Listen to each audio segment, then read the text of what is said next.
Sir Shami साहब यही सवाल सर आपसे भी मैं यूँ करना चाह रहा हूँ कि हमने तो जब से देखा है ना यही कि जी पाकिस्तान भारत दुश्मन है, बॉर्डर्स खुलते हैं फिर बंद हो जाते हैं।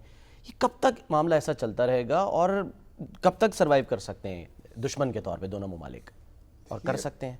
दोनों, जैसे कि वाजपेयी साहब ने कहा था कि हमसाये तब्दील नहीं कर सकते आप, दोस्त तब्दील कर सकते हैं। तो पाकिस्तान और भारत जो हैं वो एक दूसरे के हमसाये हैं सही। और रहेंगे, एक दूसरे से जुड़े हुए हैं।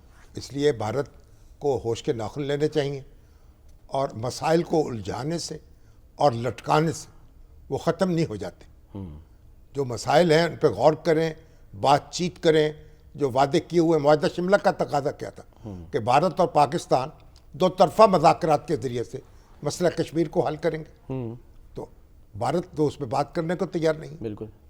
तो ये खुदकुशी का रास्ता है और भारत जितना आगे बढ़ेगा वो अपने खुद कुछ धमाका करेगा और उसका अपना नुकसान होगा और उसको पछताना पड़ेगा। नहीं, अब पाकिस्तान ने जैसे इकदाम किया कि जी फ़ज़ाई हुदूद बंद कर दी हैं, ठीक अब है, ये कि क्या जी बात- उनका नुकसान होगा, तो उनको तो परवाह ही नहीं है, इसका नहीं, मतलब ये है परवाह है आप परेशान ना हो। अच्छा। हाँ, इसलिए कि उनके उसके असरात होंगे, उनके कमर्शियल, उनके तैयारे उड़ नहीं सकेंगे, उनको बहुत लंबा चक्कर काटना पड़ेगा और वो सेंट्रल एशिया की तरफ नहीं जा सकेंगे, वो यूरोप की तरफ नहीं जा सकेंगे, तो लंबा चक्कर काट के जाना पड़ेगा। तो ये सारे नुकसानात तो होंगे, लेकिन नुकसानात जो हैं अगर आप जंग तक नौबत पहुंच जाती है तो फिर जो एटमी ताकतें हैं जब वो लड़ती हैं तो क्या आप ये कह नहीं सकते किसका नुकसान ज़्यादा होगा और किसका कम होगा। ठीक है, गैर रिवायती अगर होता। अच्छा शामी साहब, जो इस वक्त सियासी कंसेंसस की बात हो रही थी उसमें हम देख रहे थे हाफिज़ नईम साहब जो हैं उन्होंने भी जो है वो वही बात की है कि हम साथ खड़े हैं। उन्होंने यही कहना था ना, और किसने कहा था? MQM जो है वो पाकिस्तानी भी कौम पूरी जो है मुत्तहिद है,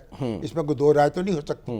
ये हमारे जो भी सियासी इख्तलाफात हों, तहरीक इंसाफ हो, मुस्लिम लीग नून हो, MQM हो, पीपल्स पार्टी हो, जमात इस्लामी हो, JUI हो, हम सब एक हैं। अब जब ऐसा पाकिस्तान पे वक्त होगा सब एक होंगे। और आज हमारी जो कौमी सलामती कमेटी का इजलास हुआ है उसमें वज़ीर आला खैबर पख्तूनख्वा उनकी नुमाइंदगी भी थी, वो भी मौजूद थे।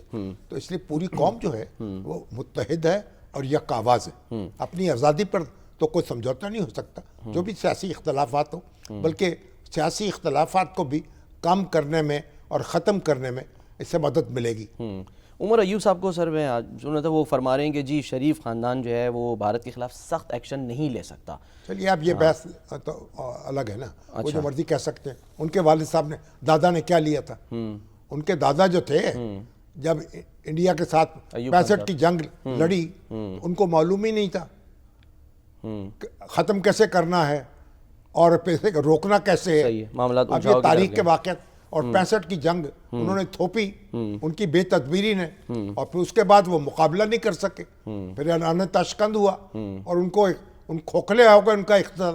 तो सियासत ये बातें ताने देने का वक्त नहीं है। सही है। और ये एक मुत्तहिद होने का वक्त है और एक आवाज़ बुलंद करने का वक्त है। और उमर अयूब को पता होना चाहिए ना, जब जो उस वक्त फील्ड मार्शल अयूब खां की अपोजिशन थी वो सारी की सारी इकट्ठी हो गई।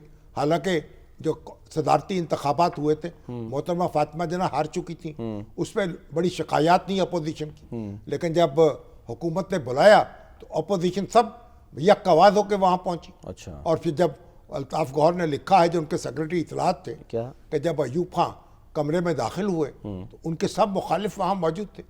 अच्छा, सारे ऑपोजिशन, उनके तमाम मुखालिफ सियासी रहनुमा। तो उन्होंने अयूब खान ने विस्पर किया, अल्ताफ़ गौर से कहा तुमने मेरे सारे दुश्मन इकट्ठे कर दिए। मगर जब वो आगे पहुंचे उन्होंने लिखा मालूम दुश्मन तो कोई था ही नहीं। अच्छा। सब दोस्त थे। अच्छा। और गले मिल रहे थे। चौधरी गुलाम अब्बास थे, चौधरी मोहम्मद अली थे, मुमताज़ दौलताना थे, मौलाना मौदूदी थे, जितने लोग थे उस वक्त मशरक़ी पाकिस्तान के लीडर तो नहीं आ सके, बिल्कुल, लेकिन सारे जो हैं इख्तलाफात भूल गए। तो इख्तलाफात जब आप आजमाइश में हो, नेशनल इंटरेस्ट जब आ जाए उस वक्त ये उमर अयूब जो हैं बच्चगाना बातें ना करें और अकल सीख लें। ये भी अभी अब एक बच्चगाना बात उन्होंने भी किया ना, डॉक्टर आरिफ अलवी ने। जी हाँ, वो कह रहे हैं कि पैगंबरों से ज्यादा मकबूल है वो। हाँ जी, ला हौला वला कुव्वता इल्ला बिल्लाह। फिर तो शैतान भी बड़ा मकबूल है। शैतान के फॉलोअर्स कितने हैं आज? ज्यादा ये है। भी देखे ना। तो फिर बात ये है कि पैगंबर जो हैं तो आते ही हैं तो कुफार की तरफ हैं, गुमराह लोगों की तरफ हैं, और जब वो आते हैं तो तन्हा होते हैं और आगे लश्कर होते हैं कुफार के, सही। और वो उनको तब्दील करते हैं उनका रुख, उनको ईमान लाते हैं उनके हाथ पे। तो पैगंबर से किसी शख्स का मुकाबला करना ये इतनी बड़ी हमाकत ये है। वैसे उन्होंने बात की है, ये भी कही है कि मुकाबला नहीं, मतलब नहीं, ये कि मकबूलियत मुवाज़ना के- करना। हाँ, कि वो कह रही थी मकबूलियत के मुवाज़ना एतबार करना इतनी बड़ी हमाकत है जिसकी मुझे कम से कम डॉक्टर आरिफ अलवी से तवक्को नहीं थी। से तनकीद हो रही है लेकिन काफी लगता उन है पर। वो भी घास चढ़ने चली गई उनकी अकल। अकल। उनको तौबा करनी चाहिए, माफी मांगनी चाहिए। भाई फॉलोअर्स की बात कर रहे हैं तो फॉलोअर्स पे शैतान के भी हैं, दिन रात उनके अहकामात मानते हैं, डाके डालते हैं, चोरियां करते हैं, बदकारियां करते हैं, बद अखलाकियां करते हैं। तो आप कहें जनाब तो शैतान का कहा माना जा रहा है, तो फिर हमारा कहा भी माना जा रहा है।